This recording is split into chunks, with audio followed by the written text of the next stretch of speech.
श्री दुर्गा देव्यै नमः। जय जयकार करो माता की, आओ शरण भवानी की। एक बार सब प्रेम से बोलो, जय दुर्गे महारानी की। पहली देवी शैलपुत्री है, किए बल पर असवारी। अर्धचंद्र माथे पर सोहे, सुंदर रूप मनोहारी। लिए कमंडल फूल कमल के, और रुद्राक्षों की माला। हुई दूसरी ब्रह्मचारिणी, करे जगत में उजियाला। पूर्ण चंद्रमा से शोभित हैं, देवी चंद्र घंटा माता। इनके सुमिरन निर्बल भी, सबल शत्रु पर जय पाता। चौथी देवी कुष्मांडा है, इनकी लीला है न्यारी। अमृत भरा कलश है कर में, किए वाग की असवारी। कर में कमल सिंह पर आसन, सबका शुभ करने वाली। मंगलमयी स्कंद माता है, जग का दुख हरने वाली। मुनि कात्यायन की कन्या है, सबकी कात्यायनी माँ। दानवता की शत्रु और मानवता की सुखदायिनी माँ। सप्तम काल रात्रि है देवी, महाप्रलय ढाने वाली। प्राणी मात्र का रक्षण करती, महाकाल को खाने वाली। श्वेत बैल है वाहन जिनका, तन पर श्वेतांबर माला। यही महागौरी देवी है, सबकी जब जगदम्बा माता। शंख चक्र और गदा पद्म कर में धारण करने वाली। यही सिद्धिदात्री देवी है, रिद्धि सिद्धि देने वाली। जय कल्याणमयी नौ दुर्गे, जय हो शक्तिदायिनी माँ। जयति जयति चंडी नव दुर्गे, जय गिरजा महारानी माँ। पांचवें दिन का पाठ। चौथे दिन का पाठ। सुरासंपूर्ण कलशं रुधिराप्लुतमेव च, दधाना हस्तपद्माभ्यां कुष्मांडा शुभदास्तु मे। माँ दुर्गा जी के चौथे स्वरूप का नाम कुष्मांडा है। अपनी मंद हल्की हंसी द्वारा अर्थात ब्रह्मांड को उत्पन्न करने के कारण इन्हें कुष्मांडा देवी नाम से अभिहित किया गया है। नवरात्र पूजन के चौथे दिन कुष्मांडा देवी के स्वरूप की उपासना की जाती है। इस दिन साधक का मन अनाहत चक्र में अवस्थित होता है, अतः पवित्र मन से पूजा उपासना के कार्य में लगना चाहिए। माँ की उपासना मनुष्य को सहज भाव से भवसागर से पार उतारने के लिए सर्वाधिक सुगम और श्रेयस्कर मार्ग है। माँ कुष्मांडा की उपासना मनुष्य को आदियों व्याधियों से सर्वथा विमुक्त करके उसे सुख समृद्धि और उन्नति की ओर ले जाने वाली है। अतः अपनी लौकिक पारलौकिक उन्नति चाहने वाले को इनकी उपासना में सदैव तत्पर रहना चाहिए। देवी की स्तुति। अंबिका के रूप की प्रशंसा। ऋषि बोले, प्राचीन समय में शुंभ निशुंभ दोनों असुरों ने बल के मद में आकर इंद्र का त्रिलोकी का राज्य और यज्ञों के भाग छीन लिए। उन्हीं दिनों ने उन्हीं दोनों ने सूर्य, चंद्रमा, कुबेर और वरुण का अधिकार पा लिया। वायु एवं अग्नि का काम भी वे ही करने लगे। देवताओं को तो अपमानित, पराजित एवं राज्य भ्रष्ट करके स्वर्ग से निकाल दिया। जिनके अधिकार उन दोनों असुरों ने छीन लिए थे, वे सभी पराजित देवता अपराजिता देवी का स्मरण करने लगे कि उस देवी ने तो हमें वर दिया हुआ है कि आपत्ति काल में मेरा स्मरण करने पर तुम्हारे महान संकट तत्क्षण मैं दूर कर दूंगी। यही वरदान विचार कर पर्वतराज हिमालय के पास सभी देवता पहुंचे। वहां भगवती की स्तुति करते हुए देवता बोले, देवी एवं महादेवी को नमस्कार हो, शिवा को सदा नमस्कार हो, प्रकृति भद्रा को नमस्कार हो। हम सनियम उस भगवती को प्रणाम करते हैं। रुद्र रूपा को नमस्कार, नित्य स्वरूपा गौरी एवं धात्री को नमो नमः हो। ज्योत्सना रूपिणी चंद्र स्वरूपा एवं सुखमयी को निरंतर नमो नमः। प्रणाम करने वालों की उन्नत करने वाली सिद्ध स्वरूपा को नमस्कार हो। दैत्यों की लक्ष्मी राजलक्ष्मी श्री शंकर पत्नी माता जी को नमो नमः हो। दुर्गा संकट के पार कराने वाली दुर्पारा सार रूप सारा सर्वकारिणी ख्याति कृष्णा धूम्रा देवी को निरंतर नमस्कार हो। अत्यंत सुंदर एवं अत्यंत भयंकर रूप उस देवी को बार बार प्रणाम हो। जगत की प्रतिष्ठा रूपा कृति देवी को नमो नमः हो। जो देवी सभी प्राणियों में चेतना कही जाती हैं, उसे बार बार नमस्कार हो। जो देवी सभी प्राणियों में निद्रा रूप से कही गई हैं, उसे नमस्कार, उसे बार बार नमस्कार हो। जो देवी सभी जंतुओं में क्षुधा और छाया रूप में स्थित है, उन्हें नमस्कार हो, उसे बार बार नमस्कार हो।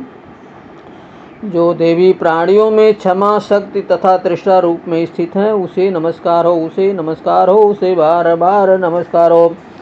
जो देवी सब प्राणियों में लज्जा शांति और श्रद्धा रूप में स्थित है, उसे नमस्कार, उसे नमस्कार, उसे बार बार नमस्कार हो। जो देवी सभी प्राणियों में कांति रूप में स्थित है, उसे नमस्कार, उसे नमस्कार, उसे बार बार नमस्कार हो।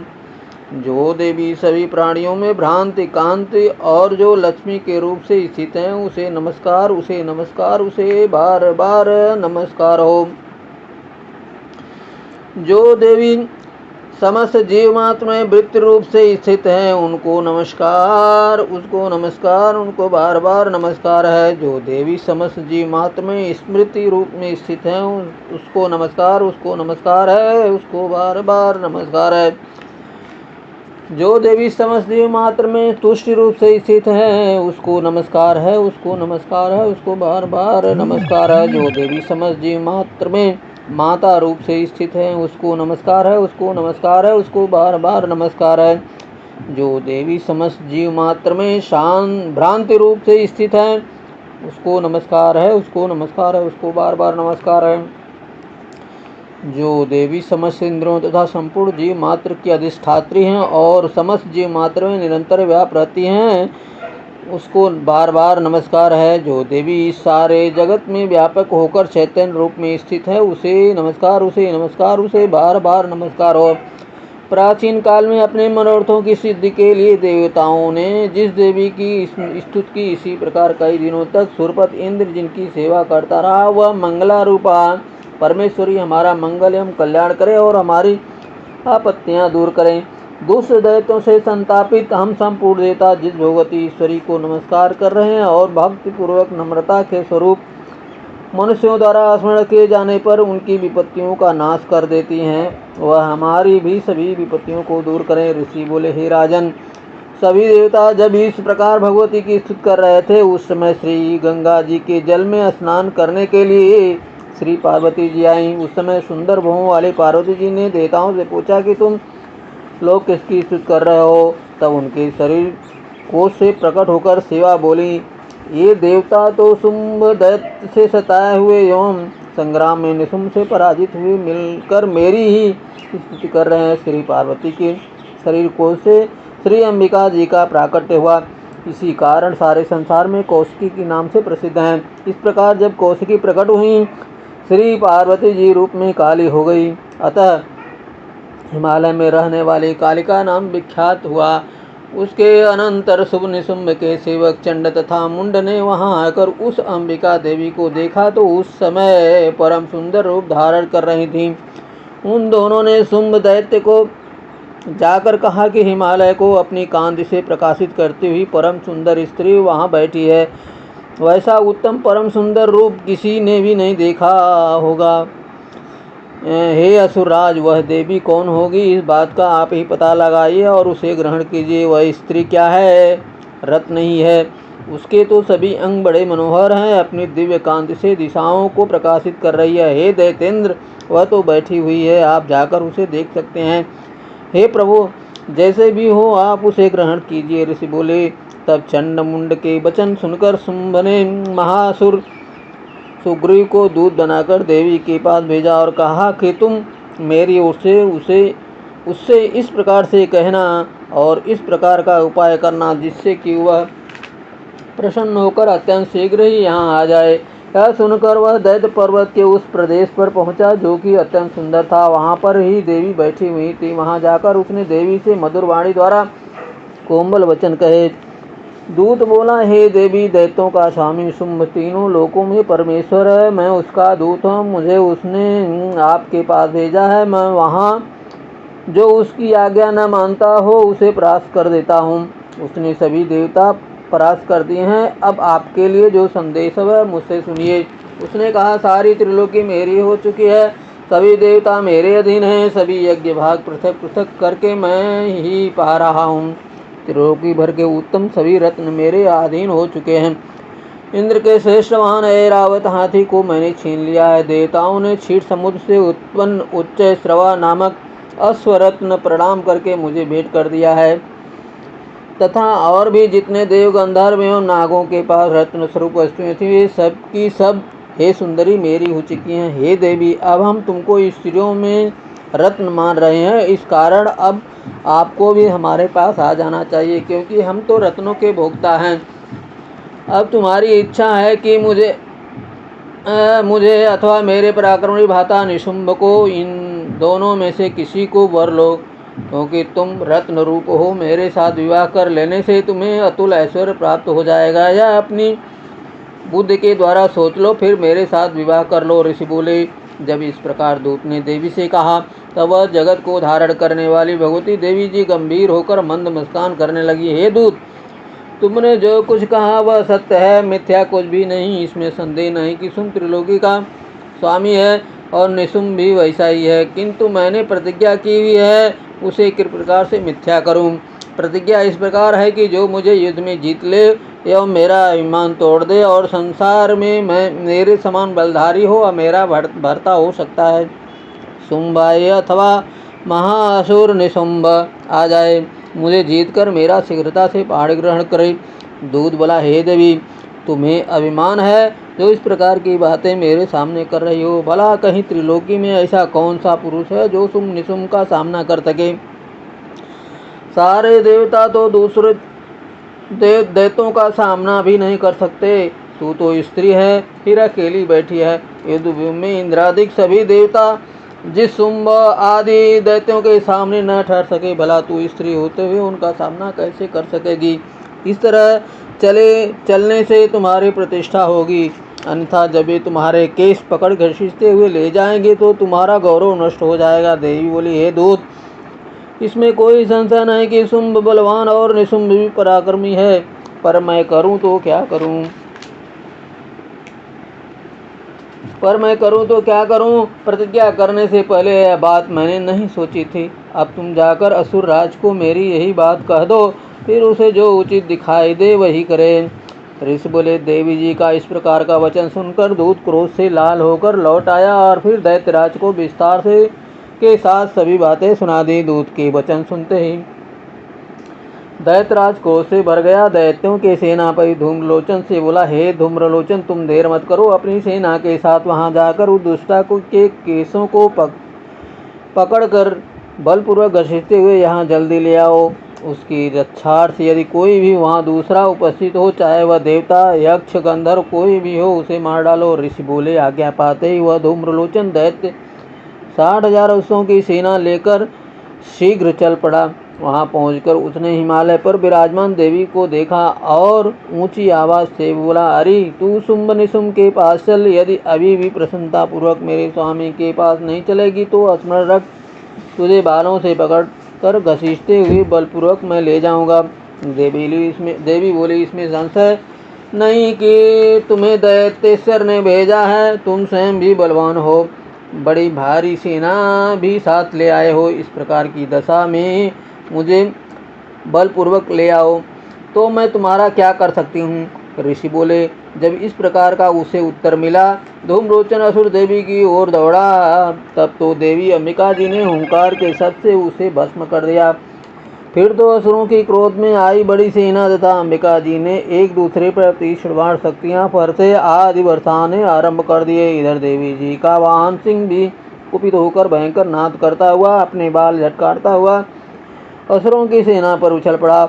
उस सिंह ने कुछ असुरों को पंजों की मार से एवं कुछ एक को अपने जबड़ों से तथा कई एक महाअसुरों को नीचे पटक कर दांतों तथा दाढ़ों से विदीर्ण करके मार डाला। कितने एक दैत्यों के केसरी ने नाखूनों से पेट फाड़ डाले, कितने एक दैत्यों को तल प्रहार कर उनके सिर धड़ से पृथक कर डाले और अन्यों की भुजाएं सिर आदि छिन्न भिन्न कर दिए। कितनों के पेट फाड़ फाड़ कर गले के बाल फटकारते हुए सिंह ने रुधिर पान किया। अत्यंत कुपित हुए देवी जी के वाहन बलवान सिंह ने क्षण भर में दैत्यों की सेना क्षय कर दी। देवी जी ने उस असुर धूम्रलोचन को मार डाला। देवी जी के वाहन सिंह ने भी सारी सेना का क्षय कर दिया। शुंभ ने जब यह सुना तो उसके क्रोध का पारा चढ़ गया और उसके होंठ कांपने लगे। झट शुंभ ने चंड तथा मुंड दोनों दैत्यों को आज्ञा दी, हे चंड तथा मुंड, तुम दोनों बड़ी भारी सेना लेकर वहां पहुंचो, उसे जल्दी से यहाँ लाओ। उसे सेना लेकर खींचकर या बांध कर ले आओ। यदि इस प्रकार लाने में तुम लोगों को संशय हो तो युद्ध करो। सभी प्रकार के शस्त्रों के से सारे असुर मिलकर उसे मार डालो। उस दुष्टा के मर जाने पर एवं सिंह के भी मारे जाने पर जिस सांबी अंबिका पड़ी हो उसे बांध कर अपने साथ लेकर शीघ्र आओ। चौथे दिन का पाठ समाप्त।